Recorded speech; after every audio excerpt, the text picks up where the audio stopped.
방금 명태균 네. 씨가 4분 전에 페이스북을 올렸다고 하는데 네, 대통령 네. 기자회견 직전이지 않습니까? 예. 저의 경솔한 언행 때문에 공개된 녹취 내용으로 마음의 상처를 입으신 분들께 진심으로 사죄드립니다. 녹취를 폭로한 강 씨는 의붓 아버지 병원비 명목으로 2천만 원을 요구했고 운전기사 김 씨는 비례대표 국회의원을 요구하며 협박했습니다. 이렇게 남겼네요. 그러니까 이제 뭐 대통령 기자회견 직전에 이런 이야기를 했다는 것도 뭔가 참 본인도 이제 의미심장합니다. 피해자라는 그렇죠. 네, 예. 피해자이고 예. 내고 들어간 거죠. 지난번에 말씀드린 것처럼 갑자기 사과를 하고 네. 마음의 상처를 입으신 분들께 진심으로 사죄드린다. 결국 이 사과의 대상이 대통령과 김건희 여사이지 않겠습니까? 예. 김건희 여사의 아. 그 텔레그램인가요? 카톡인가요? 요새 하도 뭐 폭로되는 게 많아가지고 그거 아닙니까? 그 무식한 지가 뭘 네. 안다고 무식한 우리 오빠를 용서하세요. 그건 카톡이고요. 그렇죠. 텔레그램도 이제 일부 공개된 바가 있습니다. 그 소위 말하는 정보지 찌라시라고 하는 네네네. 것들을 이제 예, 여사가 김건희 여사 보내준 보내준. 모습으로. 예. 예. 그 핵심은 이런 것 같아요. 그러니까 명태균 씨는 자기가 살 길을 선택한다. 제가 지난번에 이제 정치비상구 가서도 맞아요. 말씀드린 것처럼 그 가족에 대한 애착이 굉장히 강하고 본인 스스로 조실부모해서 어렵게 컸기 때문에 아이들을 지켜야 된다는 생각이 큽니다. 그리고 뭐 언론 특히 민주당에 대한 반감 뭐 이런 것도 뭐 보수 뭐 안 믿어요. 이 사람이 믿을 것은 실존하는 실제하는 권력인데 자기를 지켜줄 것은 역시 윤 대통령 내외밖에 없다. 그리고 그들과 과거에 한 일이 너무 많아요. 예, 그렇기 때문에 그 우리가 증거 운명 공동체 이런 표현을 썼던 것처럼 비슷한 상황의 맥락이 있을 것이다라는 생각이 좀 드는 것이고요. 변호사의 조력을 받지만 아마도 주도는 명태균 씨가 할 거다. 그렇죠. 예지력이죠, 네. 예지력이. 예, 아마도 그렇게 할 텐데 지금 올린 그 내용은 대통령 면전에 내가 이렇게까지 했어. 예. 당신 그렇죠. 어떻게 하는지 지금 보겠어. 말하는 거예요. 예, 네. 그겁니다. 네. 그러니까 내가 이렇게까지 선 사과 했으니 후 조치하시오. 그렇죠. 그러니까 예. 사실상 이 내용을 보고 대통령 기자회견에서 나에 대한 입장을 수위조절하라. 예. 만약에 안 했다. 저도 그렇게 생각됩니다. 예. 그러니까 결국은 명태균 씨가 이제 말 그대로 장윤선 선배 표현이 너무 적합한데 선 조치 이제 선사과 후 조치를 요구하는 상황인 것 같고 명태균 씨가 지금 이렇게 얘기했다고 해서 나중에 검찰 조사를 받고 상황이 요상하게 흘러가면 그 얘기를 안 하리란 법이 없다고 저는 생각을 하고 아마도 그건 명태균 씨 접촉한 사람들의 공통된 분석 같습니다. 그러니까 이 후반도 사실은 자기 소명이거든요. 그러니까 이렇게 사건을 이렇게 마무리하면 된다라고 하는 가이드라인이에요. 왜냐하면 네. 녹취를 폭로한 강 씨는 의붓 아버지 병원비 용문으로 2천만 원 달라고 해서 내가 준 거고 운전기사 김 씨는 비례대표 국회의원 요구하면서 협박을 했다. 그러니까 나는 피해자라고 하는 이야기인 것이잖아요. 그러니까 네. 이 어떤 정치자금법 위반 혐의에 있어서 본인의 소명들이 뒤에 들어가 있는 것이고요. 다만 윤 대통령 부부에게는 경솔해서 미안하다라는 이야기를 하고 있는 근데 거죠. 그 설명이 지금 이제 그 해명만 가지고도 납득이 안 되는 것은 기본적으로 이제 대선 여론조사 비용으로 썼다고 하는 것이 3억 7,500만 원이라는 거잖아요. 맞습니다. 그리고 이제 아까 말한 대로 국회의원 뭐 출마를 얘기했던 사람이 협박한 사람 그 사람만 있는 게 아니고 무려 3명이서 객출을 한 거예요. 네. 그러니까 기본적으로 A, B, C라고 이제 통칭하는 그 세 사람이 돈을 냈고 그 이후에 돈을 또 어떻게 보전을 해줬습니까? 그 김영선 전 의원이 공천 이후에 선거 비용을 이제 다시 받은 다음에 그 돈의 일부에 1억 2천만 원을 또 두 사람에게 나눠주는 현상도 나타나잖아요. 그렇기 네. 때문에 그런 단순 명료한 금전 해명만 가지고는 네. 이 일들이 절대 설명이 되지 않는다 이렇게 네. 생각을 합니다. 네, 2천만 원 요구시 줬다라는 건 없고 요구했다 이렇게 얘기까지 요구했다. 했습니다. 예. 예, 바로 그렇군요. 들었습니다. 그런데 예. 이제 명태균 씨 같은 경우에는 지금 이런 생각이 좀 드는 겁니다. 만약에 검찰에 가서 본인에 대해서 뭐가 인신 구속이라든가 뭐 이런 상황이 발생되는 것을 막기 위한 조처를 하는 거거든요. 근데 제가 오늘 뭐 보도한 내용에 이런 내용이 있어요. 검찰 딱 하는 꼬라지 보고 나는 얄짤 없어. 검찰이고 나발이고 내가 다 보여줄게. 내가 거기서 판짜고 다 했는데 걔들이 무섭거나 두렵거나 하겠어? 자기는 검찰이 두렵거나 무섭지 않다라는 얘기를 하고 있는 거고요. 뭐 기자들 얘기를 해요. 난 기자들이 이해를 못 하겠어요. 대화가 안 돼. 기자들이 잘 모르고 온다. 이런 얘기를 하면서 이 전화기 이제 본인의 전화기를 딱 들고 설명을 하는 거예요.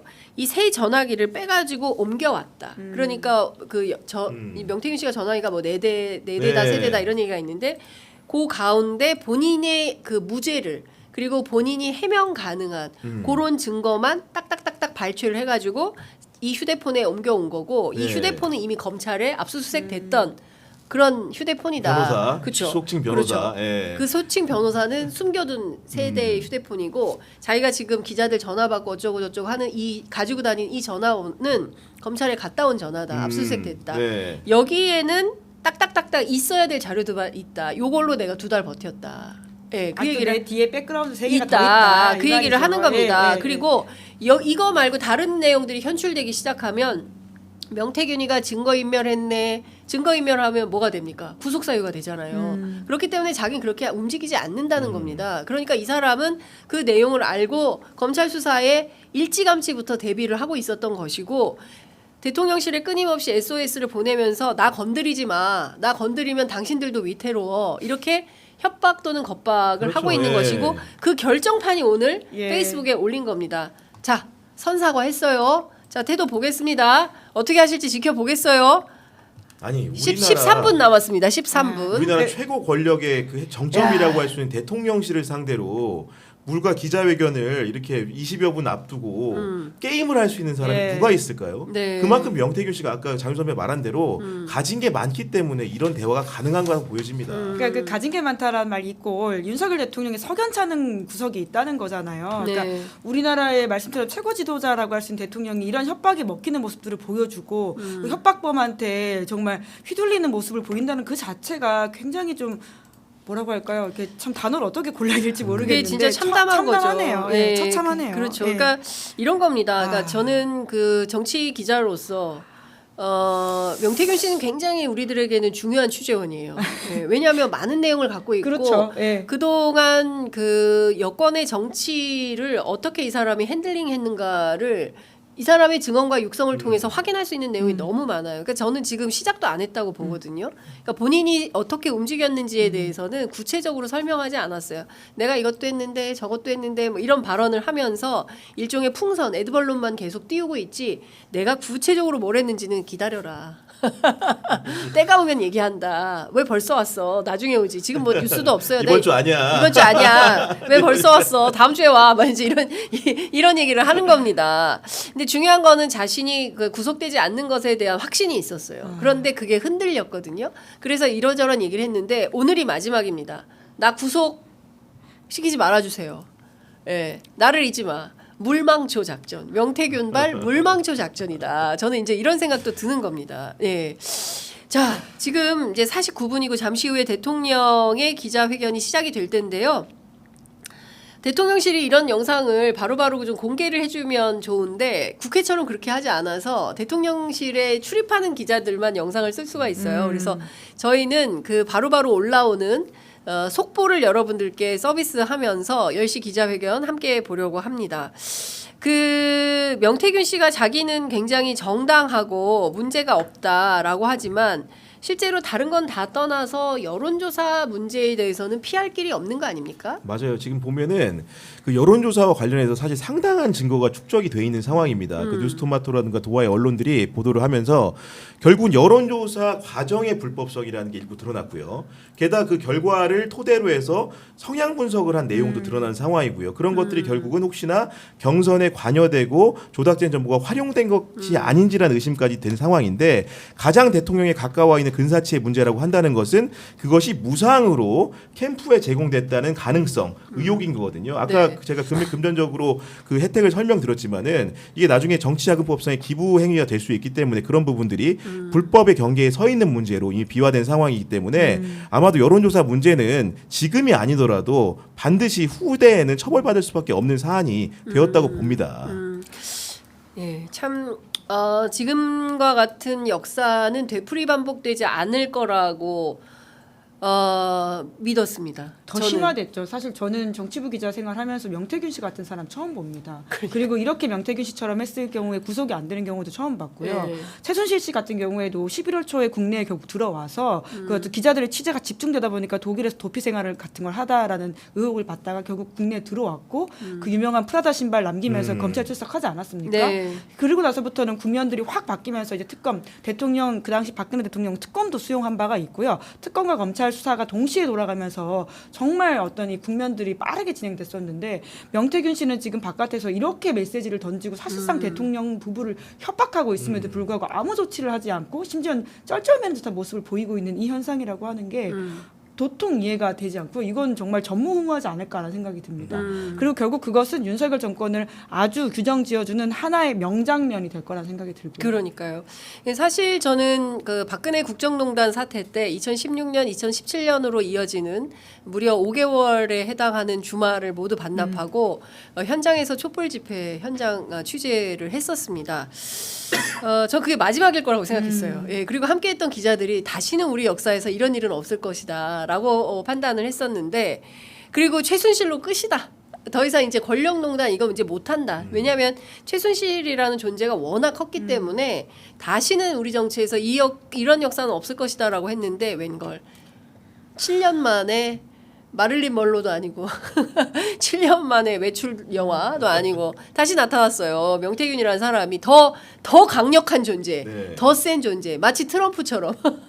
예. 단순히 윤 대통령 부부만이 아니라 보수 정치인 전반을 쩔쩔매게 하면 안 되는 그렇습니다. 이 현상이 무엇인지에 대해서도 아직도 명쾌하게 해소가 안 되고 있지 그렇습니다. 않습니까? 그러니까 사실 윤 대통령은 보수의 용병이었었고 그때 완벽하게 바닥을 치지 않은 상태에서 용병을 데리고 와서 집권하게 되는 그 모습들이 오히려 보수 세력들을 제대로 뭔가 쇄신하지 못하게 만들었던 좀 굉장히 불행한 결과를 낳은 게 아닌가라는 생각이 네. 들고 이번에는 좀 제대로 해야 된다라는 생각이 그 듭니다. 저런 명태균 씨의 으름장이 있는 상황에서 윤석열 대통령이 어떤 대처를 하게 될지 굉장히 주목되는 상황인데 결국은 역사는 반복됩니다. 그 박근혜 전 대통령이 국민적 지지를 받지 못하게 된 경위 중에 하나가 최대 경위 중에 하나는 최순실 씨에 대해서 잘못된 설명을 했기 때문이군요. 당시 어떤 얘기를 했었냐면은 기본적으로 청와대 보좌 체제가 완비된 다음에는 최순실의 조력을 받은 게 없다는 취지로 말했는데 실제 상황은 다르지 않았습니까? 그렇죠. 결국 명태균 씨가 저렇게 사탕 발림을 하고 있지만 실제로 명태균 씨와 관련된 그런 자신의 관계에 대해서 일일이 세세하게 정확하게 설명하지 않는다고 한다면은 더 큰 파국을 불러올 수 있다는 점을 지금이라도 대통령실은 인식을 해야 될 것 같습니다. 네. 네, 그래도 그나마 좋은 소식 하나 전하면 네. 3만 명이 돌파했습니다. 오, 와, 저희 아이고. 동접 3만을 진증 돌파했습니다. 넘었어요, 아까 아, 그래요? 보니까. 예, 예. 아, 우리는 왜 이렇게 예. 안 오는 거 있구나. 4시에 시상으로 좀 오세요 좀. 오후 4시입니다.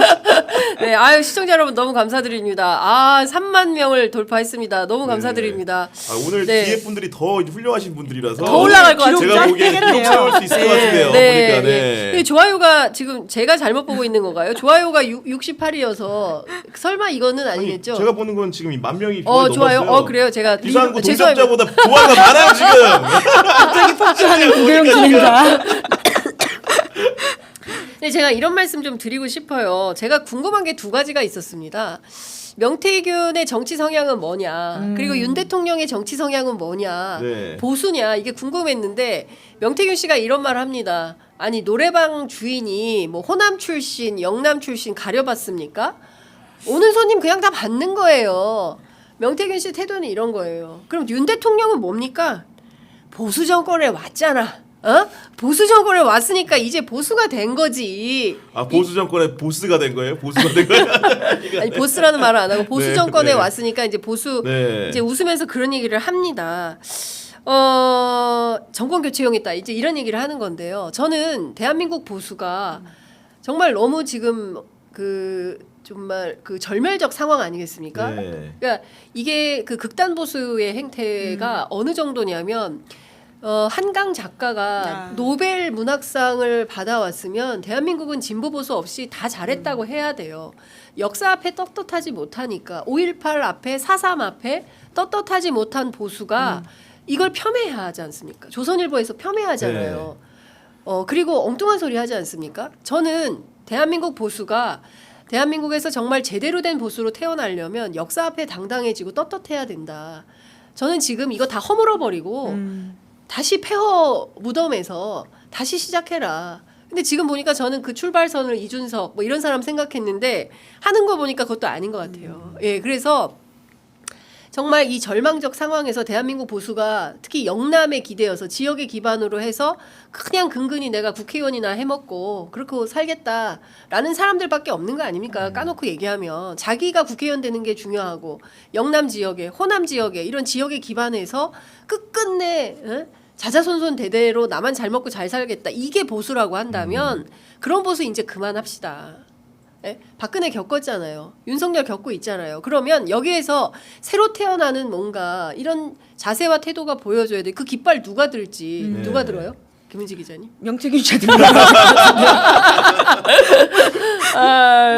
네, 저희가 3만 얘기하니까 3천 명이 나왔어요. 아무래도 왜냐면 예. 10시에 또 이제 아, 방송이 끝다 그렇군요. 보니까 예. 아마도 10시에 우리 시청자분들 말씀드린 네. 10시부터는 저희보다 한층 더 대단한 패널들이 준비하고 있으니까요. 네. 해설 방송 제대로 하지 않습니까? 오늘? 그렇습니다. 네. 오늘 저희가 자막 속보 어렵게 네. 준비했습니다. 실시간으로 자막 속보 저희가 대국민 담화 자막 속보도 내보내드리고요.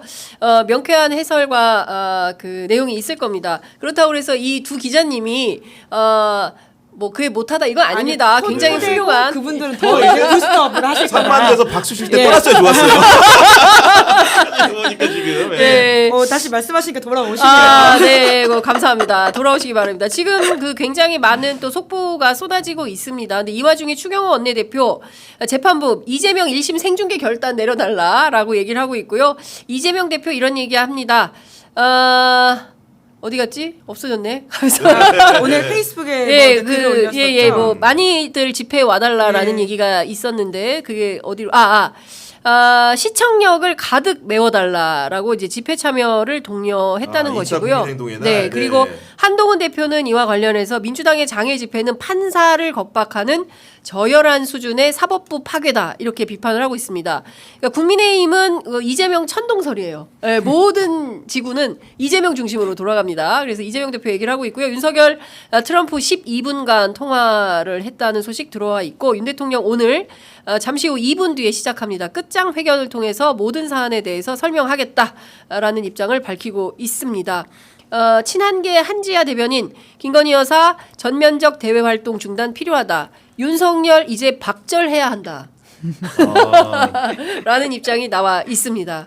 자, 어떻게 보십니까? 지금과 같은 상황에서 특검은 나와야 특검은 수용하겠다는 입장이 나와야 되는데 자, 예측의 달인 예. 김은지 기자님. 저희 사실 4월 총선 때도 총선 결과 보면서 같이 이야기하지 않았습니까? 대통령 변할 것이다 안 변할 것이다 있어서 저희 셋 다 대통령 안 변한다고 이야기하자 그 당시에 성한용 한겨레 기자께서 바뀔 거다 이렇게 희망 섞인 전망을 해주신 네, 바가 있습니다. 성한영 선배가 그렇게 하셨죠. 근데 결과적으로는 그 중차대한 총선을 겪어도 대통령이 변하지 않았는데 과연 이번에 특검까지 갈 수 있을까? 물론 제가 틀리길 바랍니다. 근데 쉽지 않아 보입니다.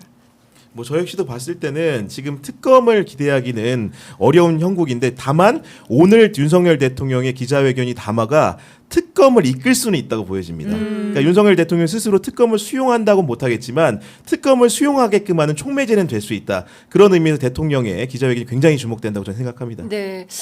자, 보겠습니다. 실제로 윤 대통령 지금 뭐 59분인데도 아직 안 들어온 거예요? 네, 담화 내용이 네, 아직 담화 내용이 네. 아직 기자들에게 배포가 안 되고 있는 것 같습니다. 네. 이게 좀 심합니다. 예, 이제 줘야 됩니다. 이 정도 되면 1분 전이기 때문에 이제는 배포하셔야 됩니다. 실패자 때문에 그런 건가요? 예, 굉장히 의식하는 것 같습니다. 지금. 이 정도 네. 엠바고 걸고 주셔야 됩니다. 빠른 배포를 악망합니다. 자, 두 분 말씀 오늘 여기까지 듣도록 하고요. 다음 주에도 뵙겠습니다. 고맙습니다. 네, 감사합니다.